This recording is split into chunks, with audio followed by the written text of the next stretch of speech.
Welcome back to your newest favorite podcast, Beards and Bitcoins, where BitBoy and JChains get together each week to talk about crypto and things happening in the community. They will bring you some special guests and giveaways, so make sure you're subscribed. For all show-related news, you can find the guys on various social media outlets. Everything is listed on the official show Twitter account, @BeardsBitcoins. Now, without further introduction, two dudes that have beards, like Bitcoins, and want to talk to you about both, BitBoy and JChains. Hey everybody, welcome to your new favorite podcast, Beards and Bitcoins. We're so excited to have you guys and some guests today. It is your host, your co-host, BitBoy here. Hey, it's JChains, your other co-host. What's up? So today we're so thankful to be joined by our special guest today. So JChains, I'll let you go ahead and introduce them. All right, absolutely. So big welcome to our special guest today. We've got Mr. John McAfee and the CEO of Team McAfee, Mr. Jimmy Watson, joining us. Gentlemen, how are we doing today? Well, I'm doing great. How are you doing, Jimmy? I'm doing excellent. I didn't know I was part of this, but now I am. Thank you. Well, the thing is, it's Beards and Bitcoins is the name of the show. And Jimmy, I know you've got a killer beard, so absolutely, man, you're part of this. I feel like I'm reincarnated. We live in the outer banks here where Blackbeard used to troll, so I feel the spirit here, you know?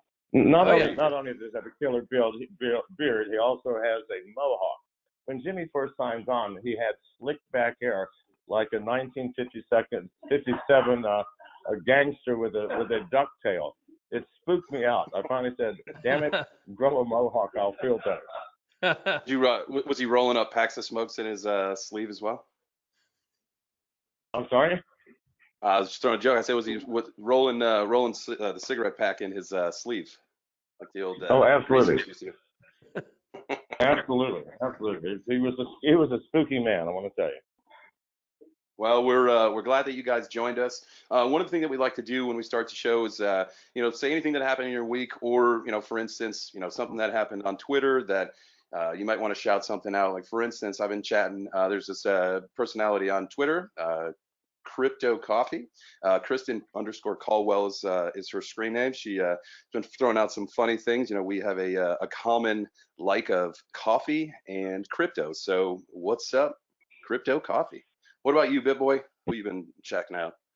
Yeah, so this week has been a really busy week for me. I wanted to go ahead and tell everybody a little bit about what I did this weekend. I think maybe I teased it last week, but this weekend I was actually in Los Angeles. I got flown out there, stayed in a little ritzy hotel in downtown LA, the Ace Hotel, and I was actually shot a pilot for a TV show for Crypto Cake TV. It's going to be a 24/7 crypto TV network, aiming to get on Sling and some other platforms. So that was really awesome. It was really cool to actually make a TV show. It was a real fun experience. And as far as Twitter goes, I want to shout out a good friend of mine who, I've interacted with a lot, which is Famobi Dick. A lot of you guys follow him. Just call him Famobi. He's one of the most positive guys on Twitter. I really like what he's about. Kind of stays out of drama and is just, he's always making jokes and funny stuff and having fun with his avatar and stuff like that. So I want to give him a shout out. Nice, man. Sounds like a great week. What about Team McAfee? We know a lot of things have come out from you guys on the web and some news and stuff. What's been going on in your world this week? Well, quite a bit. First of all, I'd like to say that staying in downtown Los Angeles is a serious fucking adventure. So my hat's off to you, sir. Thank you. In terms of what's happening on Twitter, I'd like to do a shout out to Mia Tam. It's at Block and at Block and Chain. I promise you, if you go to her account, you're going to fall in love and forever. She is our Chinese representative, and she's managing my Weibo account, which is the Chinese equivalent of Twitter, only with twice as many users. So hello, Mia. Hello, Mia. Yeah, I've definitely seen her account before. So yeah, she's definitely a fun one to follow. So before we get too far into the conversation, we got a great conversation, kind of loosely planned for you guys today. I want to give a big shout out to our sponsor, Huddle Fuel. You guys can find him on Twitter at Huddle Fuel, website huddlefuel.com. It's basically crypto coffee. So it doesn't literally have crypto in it, but all the different flavors have a crypto slant to them. So as you guys know, we always give away bags on the show. So today we're actually going to be giving both John McAfee and Jimmy a free bag of Huddle Fuel. So we're going to give you guys a Satoshi blend. And also we thought it would be appropriate to give you guys the flavor Original Gangster. So real excited to give you guys that. So, well, God bless you. Thank you. Thank you, man. Appreciate it. You guys are going to enjoy it. It really is some of the best coffee I've ever had in my life. So I don't know. Awesome. You know what I do? You know what I do with coffee? I make it into espresso, and I make espresso martinis. I'll tell you guys one of these days how to make it. No, you got to believe me. Fucking unbelievable. Well, then you're going to have to document when you make an espresso martini out of the Huddle Fuel coffee. You're going to have to document it and then share it with us so we can see. Will do. Perfect. All right, so let's get into today. I think BitBoy, you may want to start off with one of the questions that you had, kind of leading into the early days of crypto and John. So I'll let you take it away from here.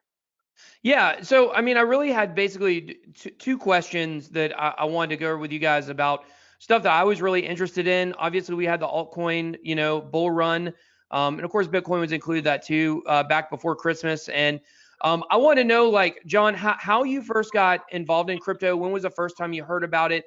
I'd love to kind of hear the history of that, and then kind of lead us in, like, what happened with the insanity, that occurred when you made the Verge tweet and that you were, making the tweets about different projects during that time. It must have been a really crazy time for you. It was obviously a crazy time for crypto. So just kind of walk us through how all that came about. Well, it came about in 2012. I had a good technology friend, Jim Zaromsky, who worked for me at McAfee, a brilliant programmer.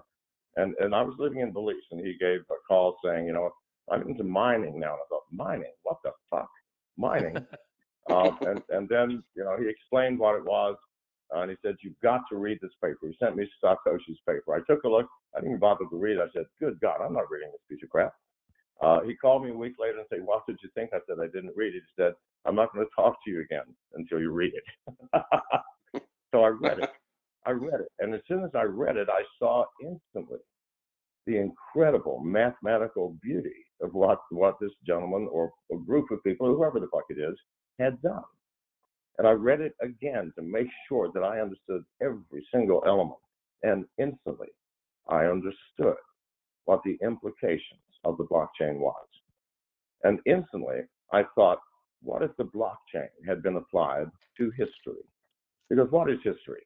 It is simply a record of the conquerors, eradicating whatever truth the vanquished had. I mean, the greatest example is the Spanish invasion of eastern Mexico and the destruction of burning of hundreds of thousands of Mayan books, leaving only 4 that are now in museums. That's an example of history. We have no clue who the Mayans were. We would have had they not burned all their fucking books. So if the blockchain had been applied to history, imagine, we would have a totally different history. We'd have the answers for everything. If the blockchain were around when Kavanaugh was allegedly molesting this woman, we would know the truth. No, sure. We would. Because we would. I don't think we'll ever get to know the truth on that. Consensus is not a consensus of thought. It's a consensus of actuality. Think about it. So we could say, Jesus, there's no intersection between this woman's life and Kavanaugh's life, or there was an intersection. End of fucking story. But no, we did not have the blockchain, but we have it now. History will begin when the blockchain is applied to our lives completely. And then I like that. Deception and lies are going to be difficult, people. If you're having a fucking affair and your wife is technologically, or husband is technologically competent, you're going to be fucked. Yeah.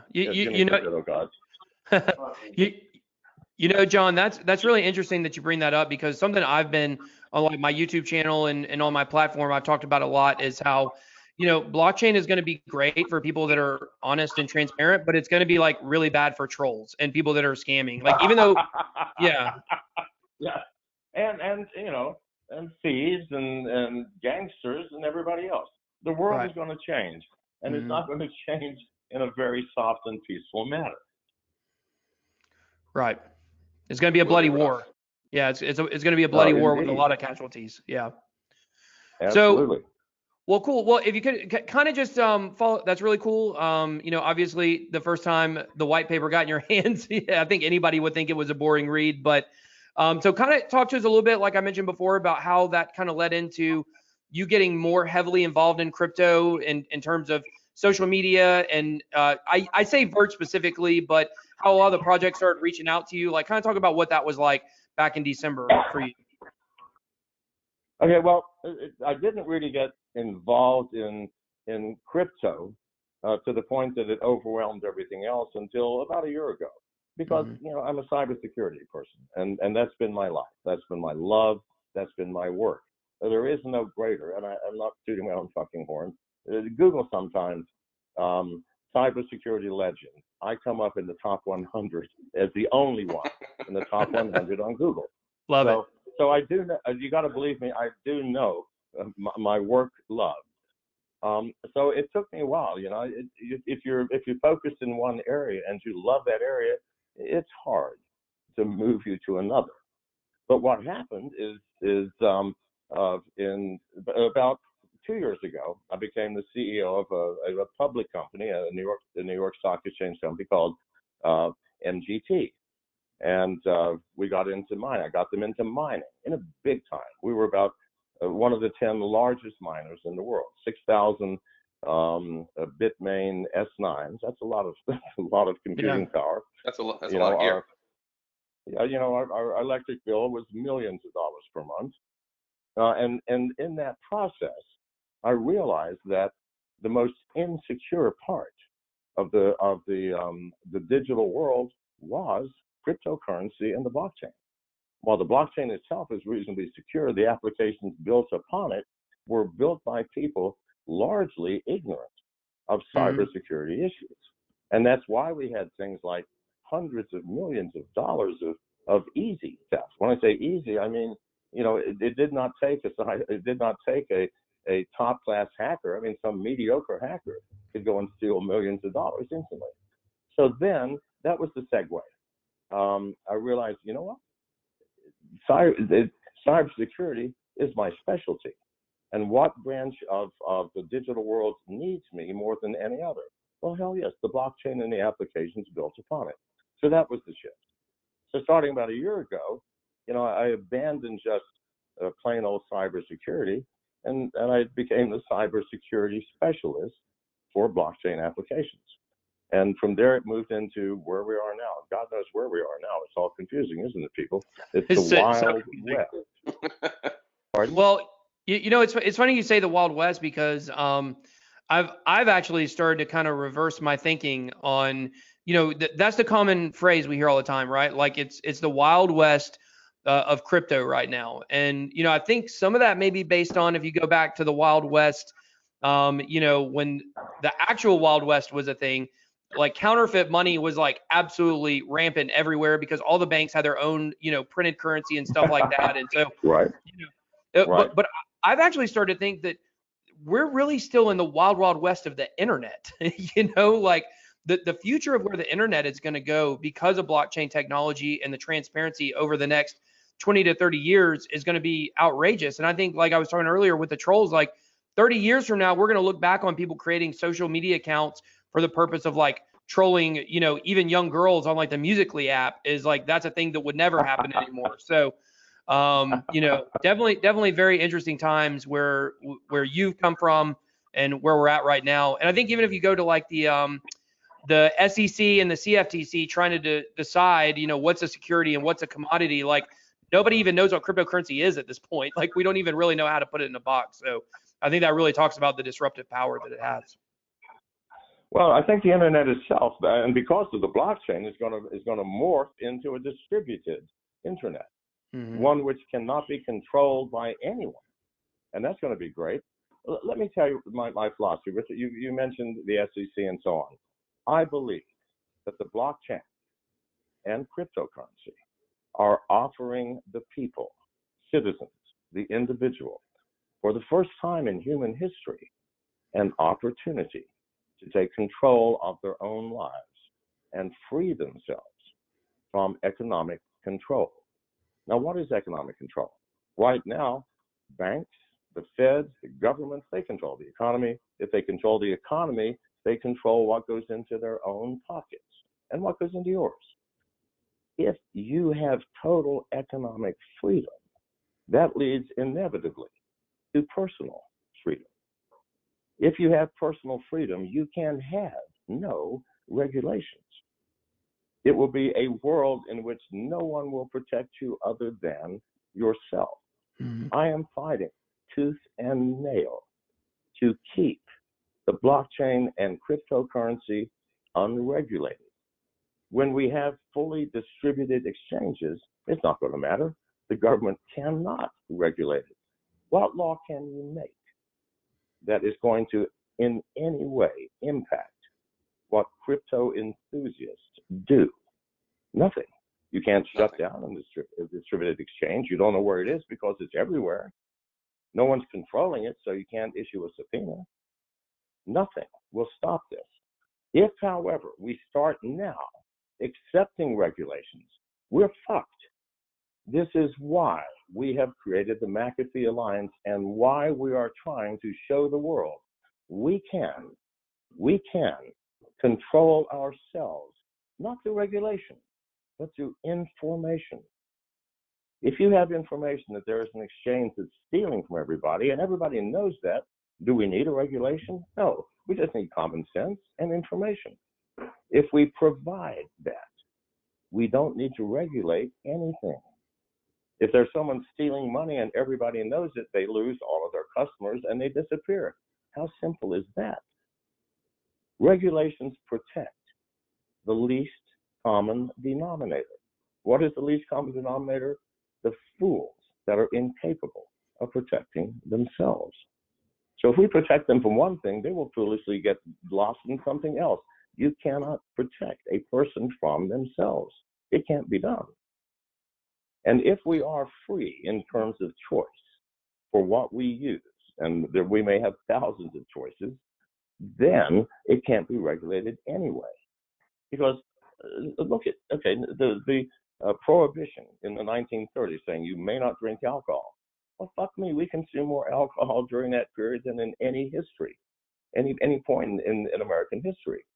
In America now, the majority of states and the federal government say that you may not smoke weed. I know people who smoke weed. I know that you know people who smoke weed. Probably one or two of you listening to me smoke weed. Please God, let's get real. You cannot regulate personal choice in an issue that involves no more than you, perhaps, and someone else who willingly joins you. And what does cryptocurrency do? It says that the only people involved in this transaction are me and the person who's willingly joining me. I'm selling you something, you're giving me something. It is a transaction between two consenting people. Therefore, it cannot be regulated if we can structure it so that governments cannot physically do it. Please see this, people. This is the most important thing happening here and now. Please, God, do not succumb to the impulse to accept regulation, because then we're fucked. In a year, it will not matter. Let them regulate what they want. It will not matter. No, that John, that makes a ton of sense. And one thing that you touched on is something that I wanted to ask you about. And it's all over Twitter, it's all over the internet right now. Is the Alliance, what you guys are doing with the McAfee Alliance, and you're signing up projects. You've got some exchanges that are hopping on board. What does the regular person, say me or BitBoy, we want to join the Alliance? How does a regular person just join up with you guys? Do you sign a petition? Just live your word? What's the next steps for someone like me that wants to join with you guys and just be on board? Well, Jimmy wants to make it some sort of sexual service, but I'm saying no. Well, no. First of all, the McAfee Alliance is restricted right now to corporations, companies, foundations for coins and things of that nature. The Alliance is designed to provide information to you, the individual. Our goal is to find the scummy part of the crypto world and shine a light on it. And likewise, to look at those shining gems that people are overlooking and shine a light on that and let you people make a choice. I'm not going to tell you what to do. I will tell you what we see to the best of our vision, and then you can do anything you damn well please. But the alliance is for companies that actually are the controlling agencies within this for right now, that we audit every single one of them. If there are questions, we call them to the table. If they don't want to come, then actually we do 2 audits with 2 different companies. If they don't want to come to the table, well, we don't let them in, and we start looking at them more closely. And the most, I tell you what, the worst offenders are the exchanges, because why? The temptation is there. Do you know where most of these exchanges are? Where is HitBTC? Nobody fucking knows. Nobody knows who works there. No one knows who owns it. No one knows what country it's in. And yet they're processing hundreds of millions of dollars a day. Now, if you were the head of that thing, wouldn't you, for example, if they're going to foreclose on your house, wouldn't you go, yeah, I'll just take a few $1 million and I'll pay it back? Who's going to know? Who's going to come ask you if you just steal it and don't give it back? Nobody. We don't know where you are. I'm sorry. Yes. No, I was saying that, yeah, I mean, that's a good point. It's a dangerous world. And, obviously all the things that we've been talking about, with HitBTC, everyone knows that they probably are one of the worst offenders out there. I mean, I know you feel that way. To my knowledge, I hate to point fingers, but yes, they are unfucking believable. Well, I think it's important to point fingers when it's due, and you were talking about earlier how, one of the beautiful things about cryptocurrency is we're not depending on anyone else, and we're totally responsible for ourselves and our currency and our value. However, there's also a really scary side to that, which is you're responsible for your currency's security. And I know this firsthand. I was actually, I got phished. It was really stupid looking back on it, how I clicked on a link and thought I was on MetaMask and, handed over, a lot of money on accident. And it's one of those things where I just learned a very valuable lesson. The lesson that I learned is probably more valuable than actually the amount of money that I lost. And, the same thing goes with these exchanges when they are, doing things they shouldn't. It's important to point the fingers, because when we're living in a world where we're responsible for our own currency, it's important to people that we can listen to, that can point out the difference to us between BitConnect and Bitcoin, and say, hey, this is a scam. Everybody said, the BitConnect was a scam. And then the people at that point had a decision like whether or not to stay in it, invested in it, or to pull their money out. So obviously we know most people got screwed. So, as part of, and our podcast is really community based. We talk about a lot of community stuff, and it's important for us as a community, a crypto community, as small as it is right now, to really help each other out, in areas like that, to help point out scams. So I appreciate you doing that. Yeah, and some of these are very difficult to spot. Others astonish me. I mean, everybody has to be familiar with the fake McAfee accounts, the fake Elon Musk accounts, all of these things. Send me 1/10 of a Bitcoin, and I promise you, I'll send you a full Bitcoin. Who in their right fucking mind thinks that anybody gives money away to total strangers? But people do. Reason? But people believe it. It's so crazy. Yes. Well, what can we do? What can we do? I mean, if my headline on mine, I changed it to say, please God, nobody for any reason at any time gives money away for free. Yeah. And yet people continually send me DMs going, you didn't send me my fucking money. Oh my gosh. What is wrong with people? It all comes back to me. All the fake McAfee accounts, and there are hundreds, maybe thousands. People actually send the money and say, you promised to send me my money. You owe me $2,000. And I go, please God, sir, will you go back and actually look at the account? Most of the accounts have 0 followers. Followers. Can you not make some common sense choices? So no, for these, I don't know what to do. How can you help them? I don't know. I've given up. But for the rest, it's much more difficult to identify, especially if you're new in crypto, let's say an exchange that's stealing or keeping your money for 4 months without doing anything and then sending it back after taking a 10% discount. I mean, good God almighty. How do you do that? So that's what we're trying to do, using our network of connections and information, using audits and our own common sense, trying to help people by giving them information. That's the best we can do. I don't know any other way to do it. That really is the only way to do it. So nothing that you guys haven't talked about or released wise, but what are some of like the really good hidden gems that you might have found so far through the Alliance that the world should know about, whether it's a project or whatever? Well, there are a few here. I can talk about a few. The SIM token, for example, which is a kilowatt token that distributes electricity. For example, let's say I'm in Arizona and I'm off the grid and I've got huge, electrical generation from God knows what, water, air, who knows, sunlight, and I'm using it all during the summer because finding the air conditioning house in Arizona is fucking difficult. In the wintertime, my electricity usage is down by 90%. Well, wouldn't it be great if I could trade that electricity to somebody else without having to shunt it all the way across the country? Well, hell yes. So the SIM token helps in that. So something like energy needs can't lose if, in fact, their infrastructure and applications work. Privacy coins like Apollo Privacy. Here's one of the problems that people do not understand. Yes, nobody knows who you are if you have an Ethernet wallet or a Bitcoin wallet, unless you do business with it. If you buy something with it, then the person you bought from knows what your wallet address is. From that point, they can look in your wallet anytime they want, see what comes in, what goes out. Now, if your bank did that, would you be happy? If someone could call your bank and say, I want to know what BitBoy's balance is right now. And can you tell me what his last 10 transactions were? And when was his last deposit? And what was the amount? No, you wouldn't be fucking happy.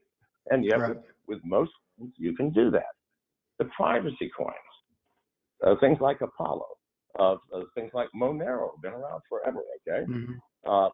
Monero is a wonderful coin, so is Apollo. Why?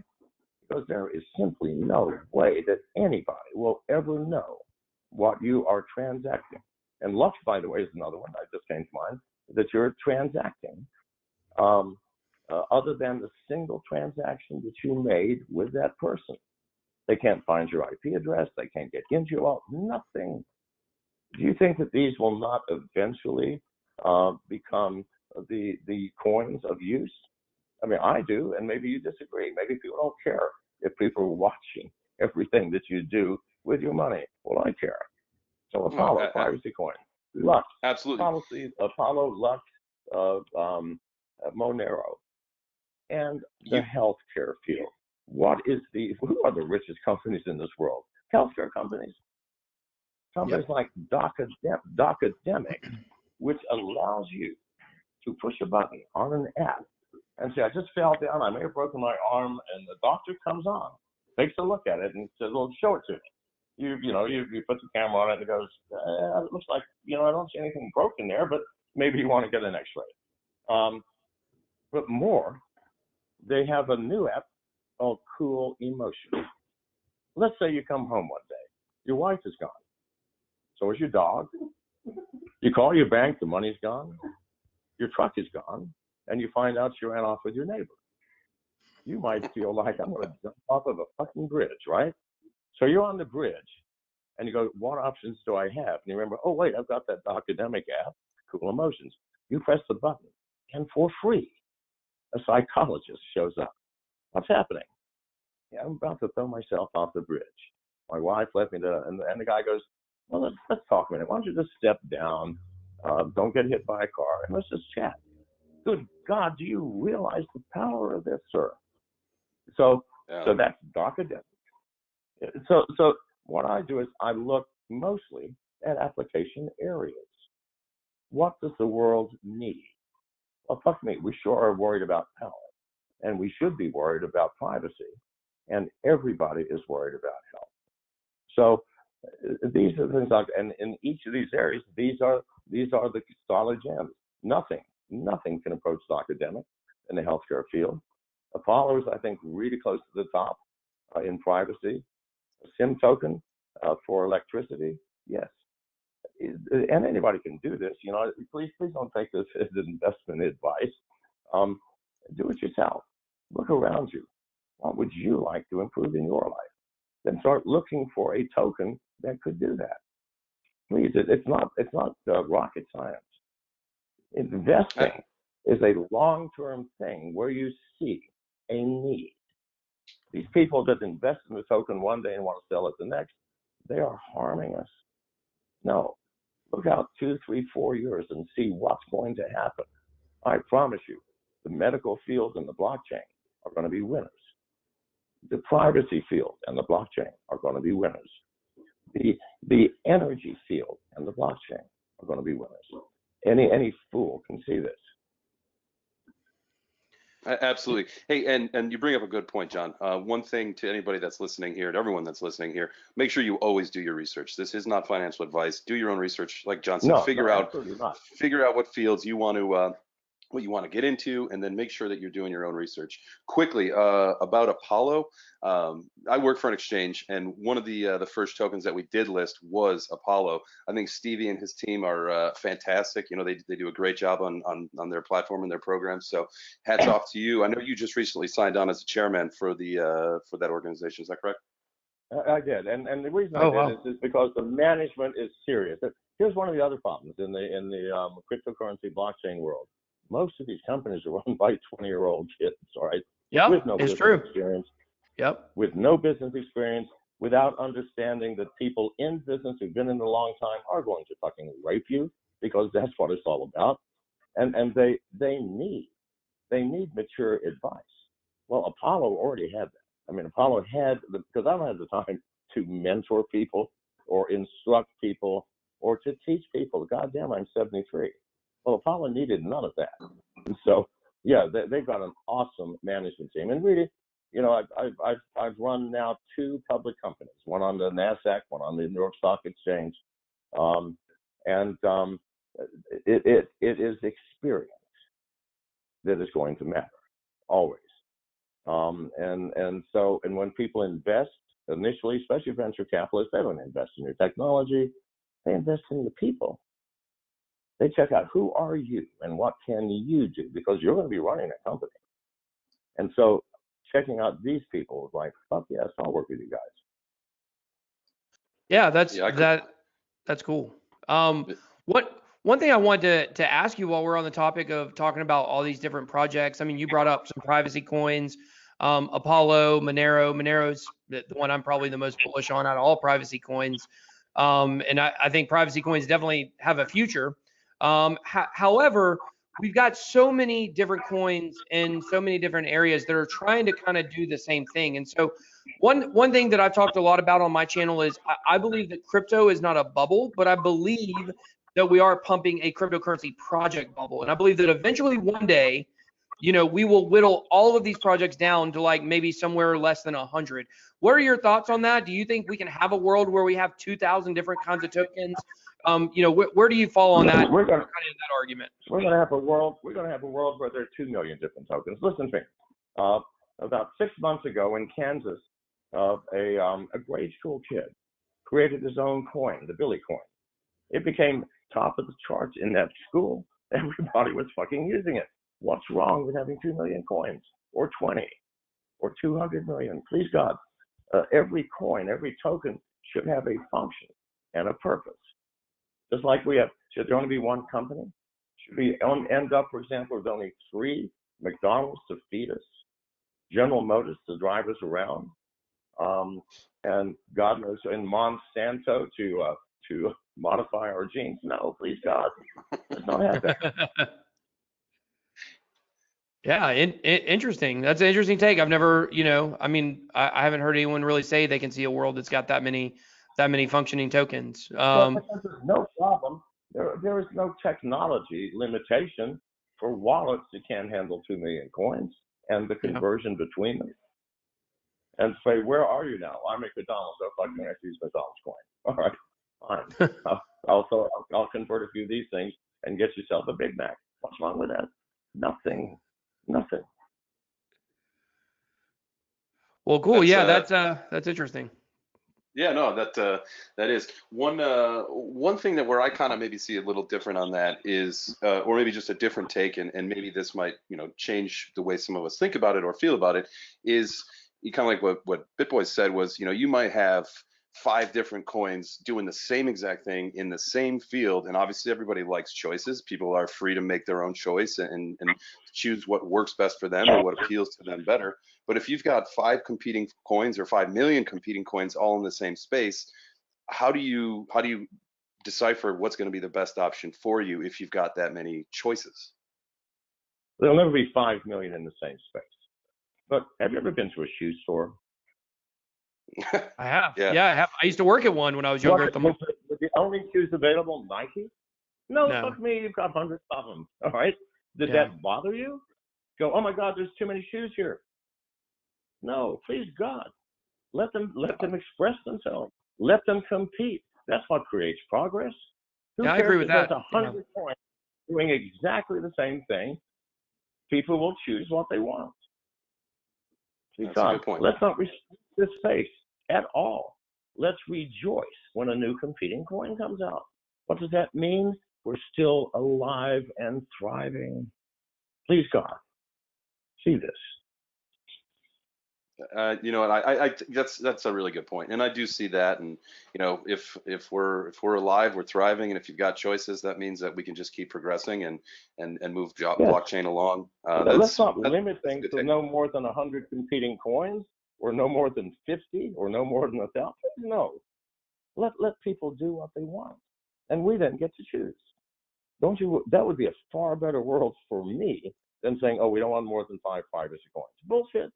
50, 500, 50,000. I don't give a shit. Give me choices. Okay, well, I like that. I definitely that's an interesting viewpoint that I'm going to chew on for a little bit. But let's, kind of in that same vein, let's go back a little bit to the regulation conversation. And I know a lot of YouTubers have made videos about that we don't need an ETF and we don't need regulation and stuff like that. But I've argued like it's kind of already the elephant in the room. And it's already being worked on, so there's not much that we can really do about it. So what's your viewpoint? What would you say to somebody like me that says, what can we really do to fight it at this point? How can we, as Americans specifically, when we're dealing with SEC and CFTC, how can we fight against the regulation and maybe not allow it to come in? Any way that you can. Have you been watching me? I have publicly broken the law to expose the SEC. When I worked for MGT as the CEO, they issued a subpoena to my company. When the SEC issues a subpoena, you are not allowed to say anything about it. The subpoena had nothing to do with the current operations, the current management, or anything. It had to do with a man who had invested 5 years earlier. That's what it was about. What had this man done? And yet, that caused us to be delisted from the New York Stock Exchange. So 2 months ago, I did a fucking video and said, I'm breaking the law. I am now divulging the contents of this subpoena. And I did, fully. And I said, the SEC, you know where I live, come and get me. Nothing happened. That's what I'm doing. I'm doing everything I can. Well, you do everything you can with the limited facilities and networks that you have. But don't just say we can't do anything. That's fucking bullshit. We're people. We have a voice. Carry a fucking placard in the street. Write a letter to your congressman. Tell your neighbors. Do something. Did the SEC ever get back to you when you challenged them to a debate? No, absolutely not. Oh, listen, the FBI challenged me to a debate 2 years ago on CNN, which I did. I ripped them a new asshole. That's when they had demanded that Apple give them a backdoor. Right. 2 days later, 2 days after that debate, they withdrew it. The poor bastard I was debating at the final end, he said, well, Mr. McAfee, maybe you and the FBI can work together. Like, fucking sure, that's ever going to happen, right? No. So, no, of course not. I have a history of ripping people assholes on national television. So, but however, I sent them a fucking notice. Number one, I've divulged. I've committed a felony. I've divulged the contents of your fucking subpoena. What are you going to do about it? Not jack shit. That's what they did about it. So please, people, use whatever you have. If you truly believe that the blockchain can change the world, not just for you, for your children, your grandchildren, everybody's children and grandchildren. Because really, what other goal in life can there be? If you believe that, then fuck me, do something. Do something.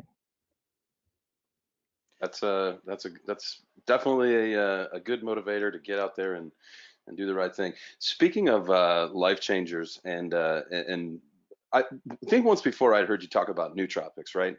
Brain enhancers. About what, sir? It's nootropics, the like brain enhancing. Yeah. All right. Talk to me about this.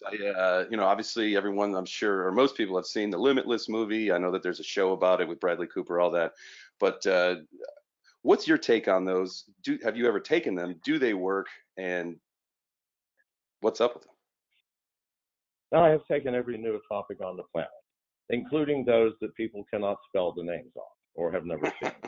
And most of them came out of China. Now, this is a program that began under Mao Zedong and has continued to the present day of China looking for the magic bullet to increase intelligence. Not that the Chinese aren't smarter than us anyway. And on the other hand, the developing substances to make everybody else stupid. So I've taken all of both. I believe that the cathinone family is probably the greatest promise of intelligence enlargement. Now, I'm 73. I've been taking cathinones 4 years. They have massive side effects. Okay. Now, but if you're a heavy drug user, you probably won't even notice the side effects. And if you have a solid liver, and a good filter system, I'm not suggesting anybody try this, by the way, under any circumstances. I'm just telling you what my experiences are. Then Jesus, it's indescribable. Now, what happens is these nootropics are also grabbed up by recreational drug users. And then the FDA eventually goes around and they make them illegal. Thank God the researchers are staying years ahead. As soon as they've made it illegal, I dropped to another derivative of the same drug, which is legal. And I've been staying ahead of legality by staying legal with everything that I take. And never have I taken an illegal substance at the time that I took it. Now later it became illegal. Probably the most powerful is unfortunately the one that has the greatest side effects, and that's methylene dioxypyrovaleron. It's generally called MDPV. If you remember a few years ago, the gentleman in Florida that ate somebody's face off. Yep. Zombie guy. He was on. He was on MDPV. Now, I have taken experimental drugs my entire life. I've never seen anything like this. Now, and here's the problem with MDPV. It is so dosage dependent. 5 milligrams a day. You're going to have some strange side effects, which are the ones you get used to. 7 milligrams, and you're going to eat somebody's face off. So it's a very dangerous. It's a very, very dangerous drug from a dosage standpoint.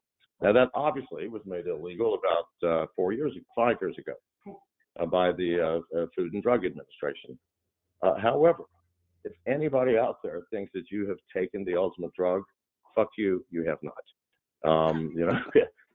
If you're in a country, and there are still countries where a few, South American countries, by the way, where this drug is still legal, take a trip down there, buy some. Make sure you have a $2,000 scale with you to make sure you're not taking more than 5 milligrams, and just see what fucking happens. You will not believe it. So anyway, yes, I know a lot about nootropics. Do you have any questions? I think you answered what I was looking for. So thank you. Fair enough. Sounds certainly more like they're more like recreational drugs than steroids, I guess you would say. Like there's definitely a side effect of getting high with a lot of them. Would you say that? Yeah. Now, if you take them for recreational purposes, you're fucking yourself and everybody else. Yeah. Do not do that. If you're taking them to experiment, truly, on what the mind is capable of, well, then that's a different fucking story. And you learn to live with these side effects, okay, and move on. But please God, this is not recreational drug use as I'm recommending, I can promise you. No. Anybody who has ever overdosed, which I have many times, on cathinones like MDPV, you will understand what drugs truly are. And I've taken every fucking thing. Ayahuasca, overdosed on LSD, believe it or not, every fucking drug in the world. These are nothing compared to the research chemicals that China has been developing for 50 fucking years. Wow. Yeah. So hide your wives, hide your husbands, hide your faces, because we biting everybody up in here, right? Is that kind of? All right. So I may or may not have bitten someone's face before. I'll just leave that to the people's imagination.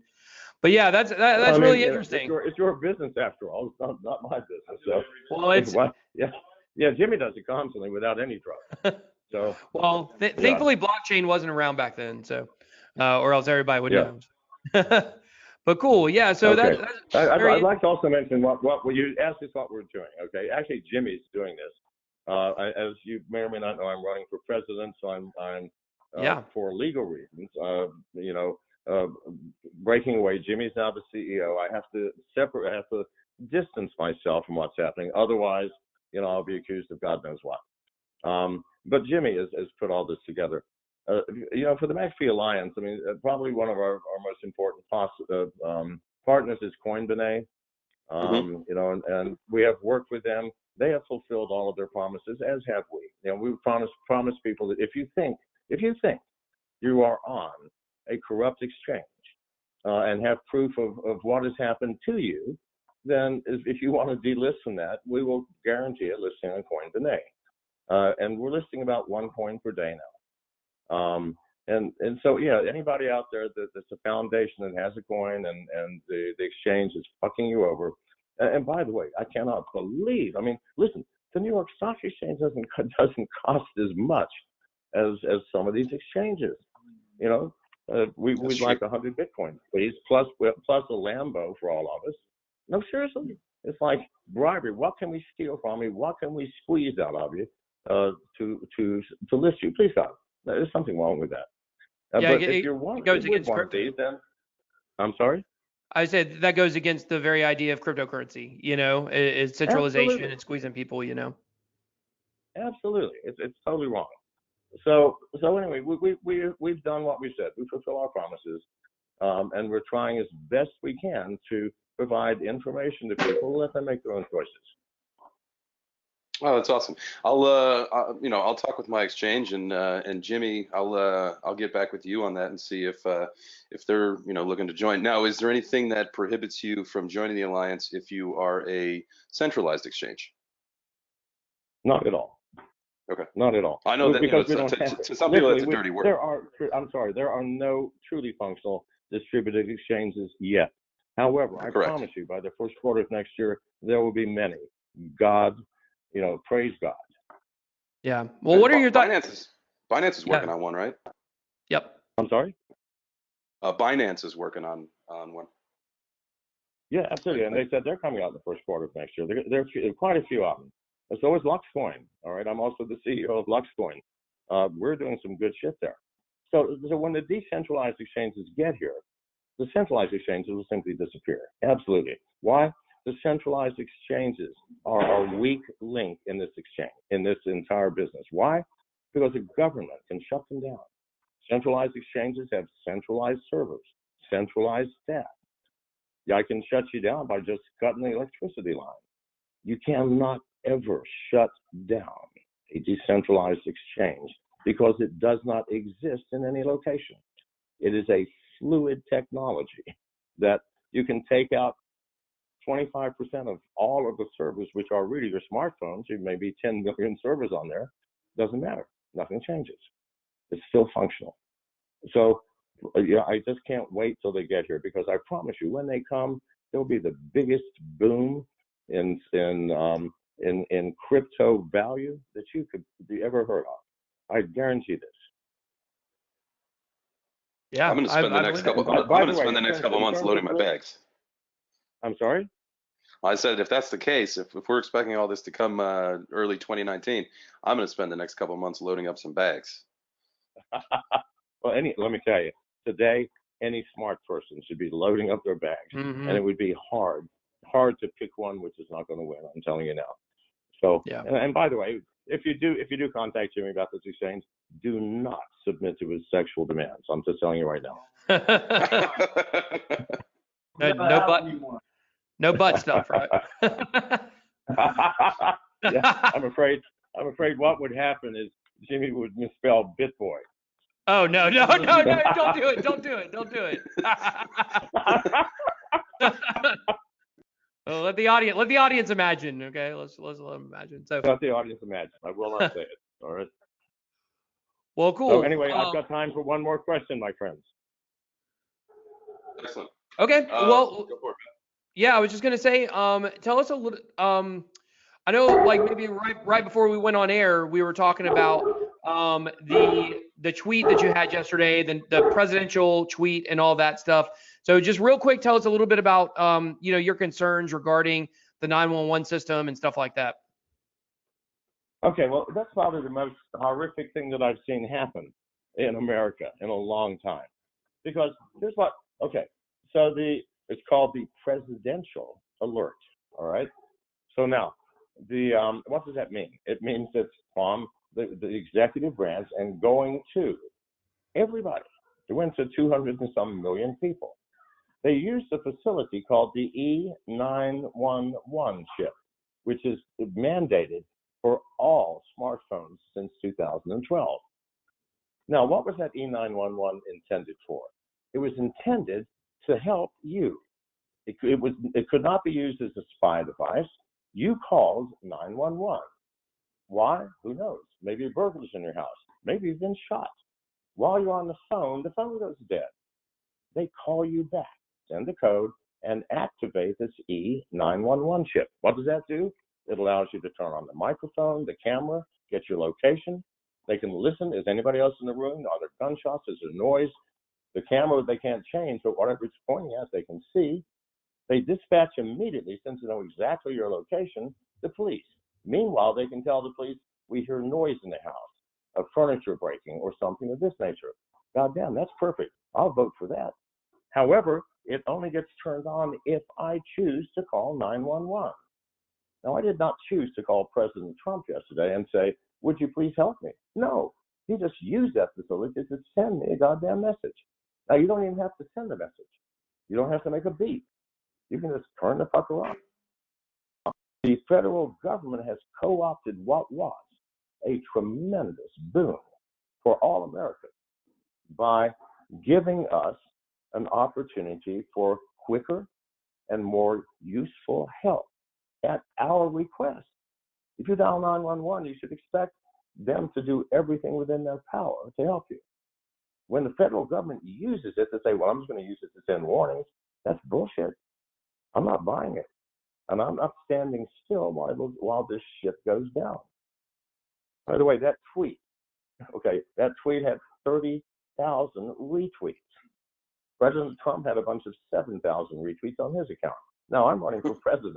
I just put out a tweet going, people say I don't have the reach of the parties and have no chance in the fucking election. I go, well, look at this, please.